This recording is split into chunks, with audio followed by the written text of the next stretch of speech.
ಬ್ರಿಟಿಷರದಲ್ಲಿ ಒಂದು ಪಾಲಿಸಿ ಇತ್ತು. ಆ ಬ್ರಿಟಿಷರು ಹೇಳ್ದಂಗೆ ನಡೆದುಕೊಳ್ಳ ಅಂದ್ರೆ ನಮ್ಮವ್ರು ಎಷ್ಟೋ ಮಂದಿ ಕಷ್ಟದಾಗ ಸಿಕ್ಕರು. ಈ ದೇಶ ಸ್ವತಂತ್ರ ಸಿಕ್ಕಾಗ ಸುಮಾರು 47 ಕೋಟಿ ಜನಸಂಖ್ಯೆ ಇತ್ತು. ಇವತ್ತು 140 ಕೋಟಿ ಜನಸಂಖ್ಯೆ ಐತಿ ಈ ದೇಶದೊಳಗೆ.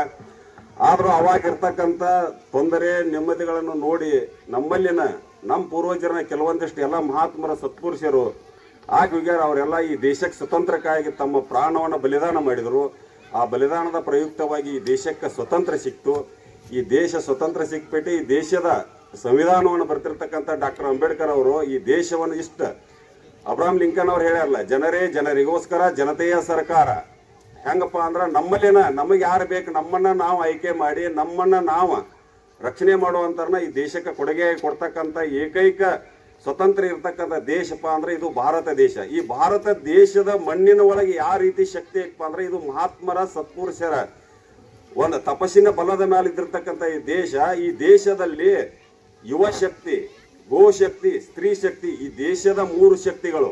ಈ ದೇಶದ 3 ಅಸ್ತ್ರಗಳು ಯಾವಪ್ಪ ಅಂತಂದ್ರ ಒಂದು ಕಾಕಿ, ಒಂದು ಕಾವಿ, ಖಾದಿ. ಈ ದೇಶದ 3 ಅಸ್ತ್ರಗಳು. ಇನ್ನು ಈ ದೇಶದ ರತ್ನಗಳು ಯಾವಪ್ಪ ಅಂದ್ರೆ ಒಂದು ಶಿಕ್ಷಕ,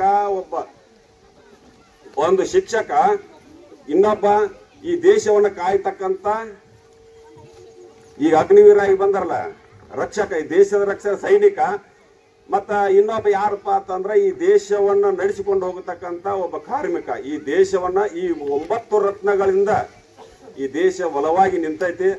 ಅದಕ್ಕಾಗಿ ನೀವುಗಳೆಲ್ಲ ಈ ದೇಶದಲ್ಲಿ ಹುಟ್ಟೇವಪ್ಪ ಅಂತಂದ್ರೆ ಒಂದು ಪುಣ್ಯದ ಇಷ್ಟು ನನ್ನ 4 ಮಾತುಗಳನ್ನ ತಮ್ಮ ಪಾದಡಿಗಳಲ್ಲಿ ಸಮರ್ಪಿಸಿ ಬಲೋ ಭಾರತ್ ಮಾತಾ ಕಿ, ಬಲೋ ಭಾರತ್ ಮಾತಾ ಕಿ.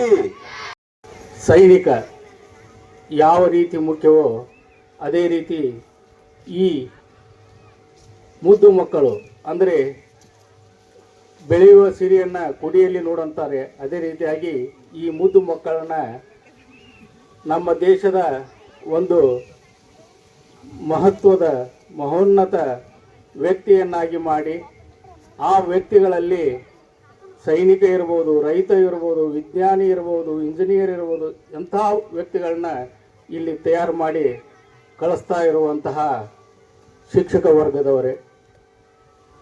ನಮಗೆಲ್ಲರಿಗೂ ಸ್ವಾತಂತ್ರ್ಯ ದಿನಾಚರಣೆಯ ಹಾರ್ದಿಕ ಶುಭಾಶಯಗಳು. ನಾನು 80 ವರ್ಷ ಕಳೆದಿವೆ. ಆದರೆ ನಿಜವಾಗಲೂ ನಾವು ಸ್ವತಂತ್ರವನ್ನು ಪ್ರತಿ ದಿವಸವೂ ನಾವು ಅನುಭವಿಸಬೇಕಾಗಿದೆ. ಯಾವಾಗ ಹೆಣ್ಣು ಮಕ್ಕಳು ರಾತ್ರಿ 12 ಗಂಟೆಯ ನಂತರ ಒಬ್ಬರೇ